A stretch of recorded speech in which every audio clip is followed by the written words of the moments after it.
How the hell is it 2024? It absolutely shocks me, not just because it's 2024, but because the 25 albums I'm going to share today are turning 20 this year. They're 20 years old. It blows my mind. Well, anyways, I present to you the top 25 indie albums of 2004. And stick around because there are a few of these that surprised me a little bit. Let's get started.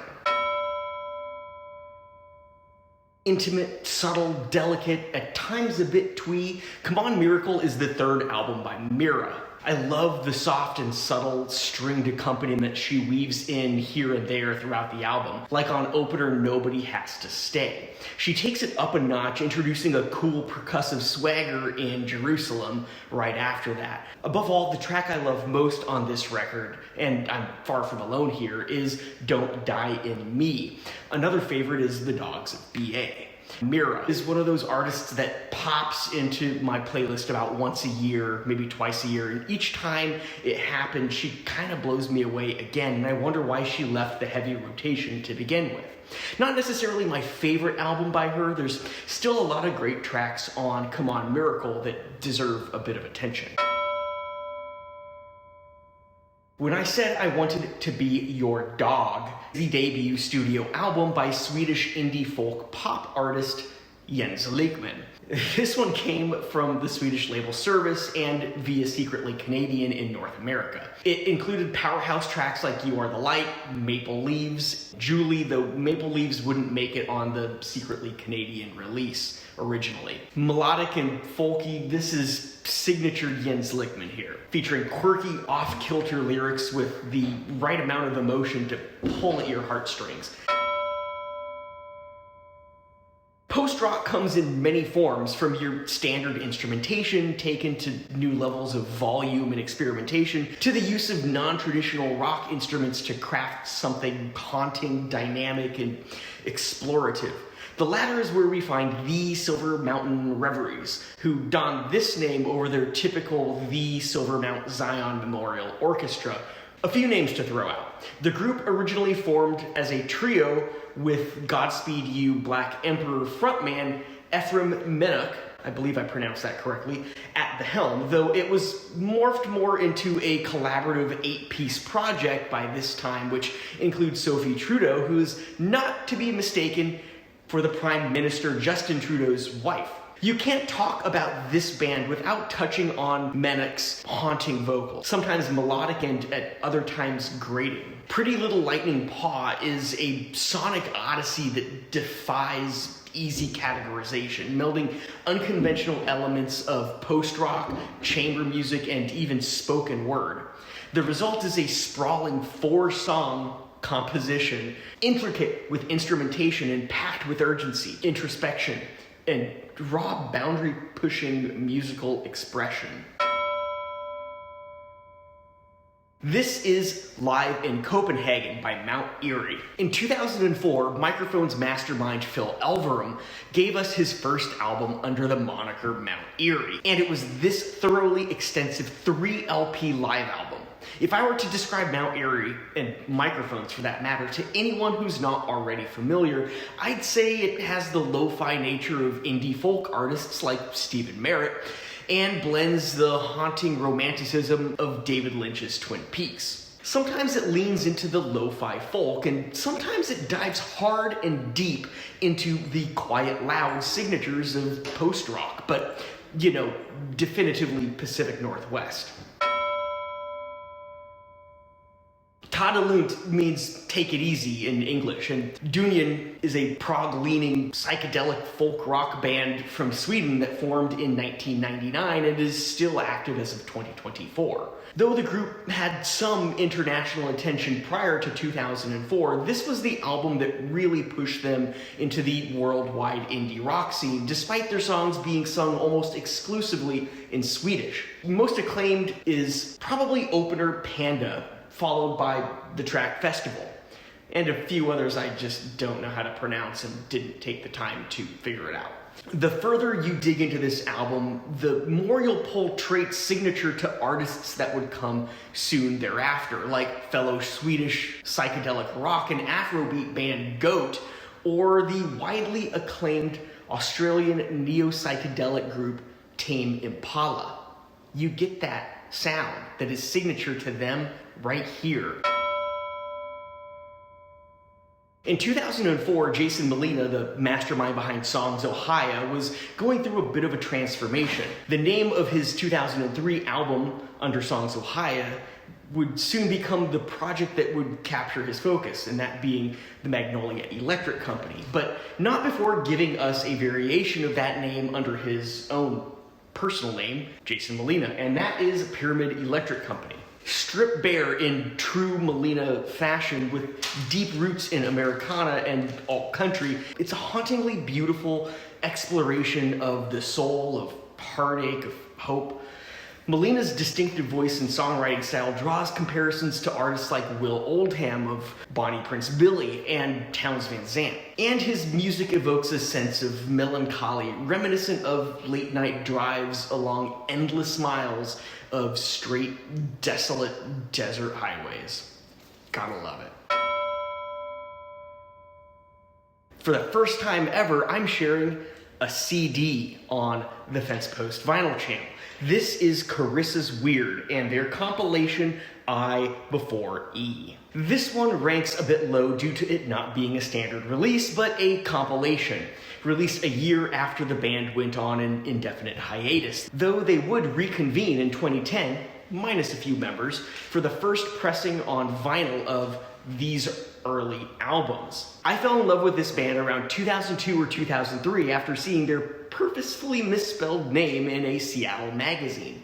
Somewhere between the sappier side of slowcore and the quietude of a more orchestral bedroom pop, I was hooked by the instrumentation and the emotively whispered vocals. Upon their split, members would go off to form a number of different bands, the most noteworthy being Ben Bridwell taking the lead in the group Band of Horses. Like Carissa's Weird, I was introduced to the Decemberists in about 2003 after The Stranger or Seattle Weekly covered a live show upon the release of the band's sophomore album, Her Majesty. A year later, they'd give us these two EPs. The Tane is a conceptual and theatrical 5-movement masterpiece spanning the entire A-side and running a little over 18 and a half minutes. I remember it blowing my mind when I first heard it, and I still get chills to this day. 5 songs spans the B-side with 6 songs. There's some great stuff in here too, but it fits that historically adaptive, standalone indie rock style you get with most of the Decemberists' work. By 2004, Sonic Youth had been churning out records for nearly 2 decades. Their album Sonic Nurse is a journey that encapsulates the essence of alternative rock in the early 2000s. The album seamlessly weaves together elements of noise rock and experimental punk, creating a mesmerizing and chaotic landscape. At times, Sonic Nurse delves into hypnotic rhythms and melodic hooks that echo the band's New York City roots, no wave, while other moments they plunge into this dissonant guitar riffs and unconventional song structures, also no wave, mirroring Sonic Youth's fearless exploration of sound. Good stuff.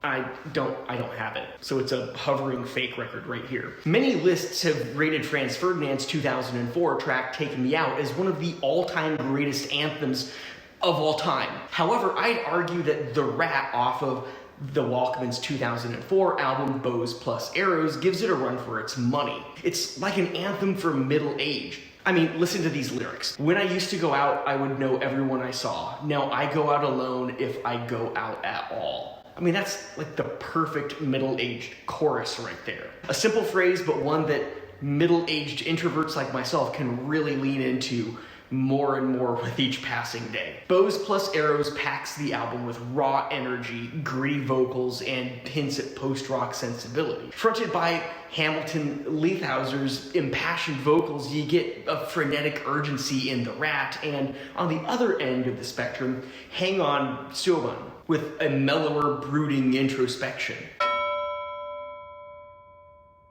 I often forget how good Rilo Kiley is, and even more so, forget how good More Adventurous is. Blending indie rock with hints of Americana twang and a heavy dose of heartfelt lyricism, Rilo Kiley can be likened to a softer Sleater Kinney and more folky New Pornographers. Fronted by Jenny Lewis's distinct vocals, you get plenty of infectious hooks in Portions for Foxes, and the poignant introspection of "it's a hit." More Adventurous captivates with a blend of wit, vulnerability, timeless melodies, and relatable narratives.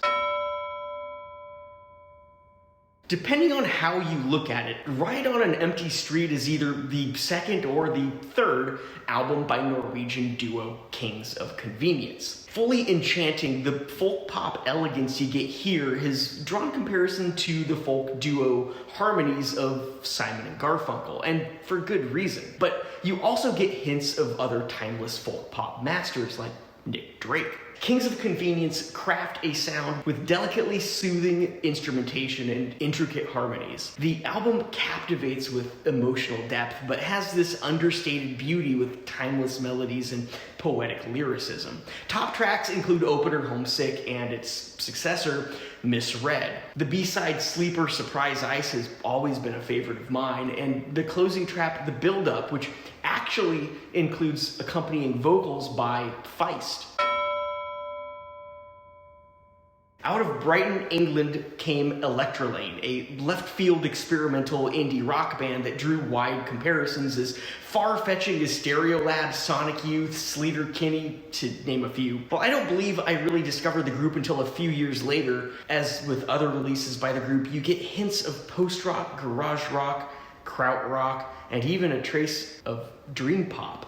I honestly think Electrolane is one of the more tragically underappreciated bands on this list, so if you're not familiar with them, check out the songs On Parade, Birds, and The Deed from this album. And side note, I'd really love to see their 2001 debut, Rocket to the Moon, reissued on vinyl. It's only been pressed once, into a limited quantity, and you can't really find copies for less than $100 US.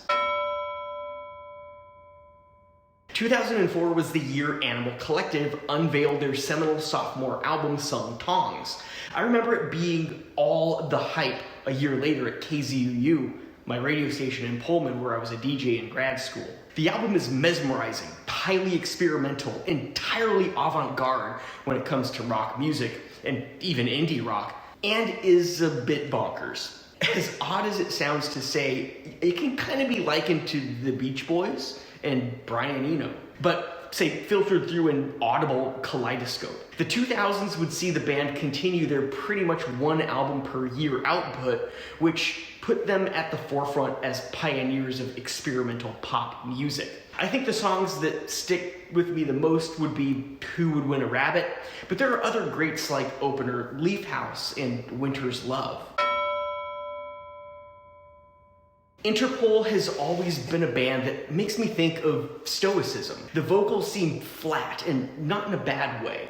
Flat as in dark, haunting, and kind of emotionless. This quality and the mesmerizing post-punk sounds on Antics hide some of the intricacies and emotional themes within. Paul Banks' baritone vocals lead the way through tales of longing and existential musings. Within Antics' shadowy world of enigmatic melodies and lyrical depth are traces of Joy Division's Ian Curtis, who employed some similar tactics. Favorites include the atmospheric allure of Evil and the hypnotic rhythms of Slow Hands. But don't stop there. Antics captivates with dark, cinematic soundscapes and true haunting beauty. I recently covered Franz Ferdinand's debut a few times, first digging into the album's history and reception, then sharing 10 albums you should check out if you're a fan of the band. I'm going to gloss over it here, so if you want to dig deeper into the history and my thoughts, take a look at those videos, which I'll link down in the description. I remember first hearing Notorious Lightning off of Destroyer's transformative 2004 LP, Your Blues, sometime around 2005 or 2006, and was absolutely blown away. The lyrics, the instrumentation, that synth Breakdown or whatever it is. One of the coolest songs by Destroyer even 20 years later. It took a while to really get into the rest of the album, but when it clicked, I was hooked. Your Blues blends sophisticated indie rock and experimental folk ingenuity, both lush and enigmatic, with Dan Bayer's distinctive vocal rasp leading the way through tales of love and existentialism. I feel like I've heard that term before. From intricate arrangements of Notorious Lightning to the dreamy textures of The Fox and the Hound. Another favorite is It's Gonna Take an Airplane. Definitely check that one out. And honestly, the album as a whole. By the time Pinback unveiled their captivating album Summer in Abaddon in 2004, they'd given us 2 other albums of punchy, staccato-infused indie rock. Rob Crow and Zach Smith's harmonies are top-notch with incredible hooks, sometimes powerful and other times subtle. You'll want to check out Non-Photo Blue, Syracuse, which honestly is my personal favorite by the band, and Blood's on Fire. The hypnotic rhythms in these songs are captivating and intricate. I just love it so freaking much. Kitty, what are you doing? What's going on, buddy? Shush! Shush! Cats. I call this the mid-era period from Of Montreal, which included 3 key releases between 2004 and 2007. I find this to be the pinnacle of the band's career thus far, and it started with Satanic Panic in the Attic. This album is a kaleidoscopic fusion of indie pop exuberance and psychedelic whimsy. Satanic Panic in the Attic is a whirlwind of colorful melodies and whimsical storytelling. Kevin Barnes's theatrical vocals glisten with infectious hooks. Most notably is Disconnect the Dots, but it's far from a lone gem. You've got Rapture Rapes the Muses. Of Montreal is always eclectic, and Satanic Panic in the Attic launched their more psych pop centric period. The first Low album I picked up was their 2007 release Drums and Guns. It's good, but a far cry from their best. So a few years would pass before I snagged used copies of 1999's Secret Name and 2004's The Great Destroyer. And it was this that really hooked me on the band, with songs like Pissing and Monkey. Those 2 remain favorites to this day. The Great Destroyer fused their signature slowcore sound with elements of noisy experimentation and bold sonic dream pop exploration. It took so many of those elements that I enjoyed from Secret Name, but expanded them in the most pleasantly haunting of ways. It's an easy top 2 or 3 releases by Low for me, only surpassed by the band's 2021 final album, Hey What. Only a band like TV on the Radio can make a style of music I kind of loathe, a cappella, freaking amazing. While digging into this album for the first time in ages while pulling together this piece, I caught a demo version of the track that originally drew me, and honestly many others, to the band, Staring at the Sun. And there are no instruments. Desperate Youth, Bloodthirsty Babes is a true genre-defying masterpiece that blends elements of indie rock, experimentalism, soulful crooning, and, in a few instances, a cappella. Genre boundaries dissolve from the first hypnotic moments of The Wrong Way to the cathartic follow-up, Staring at the Sun. The album is bold, poignant, innovative, and so good.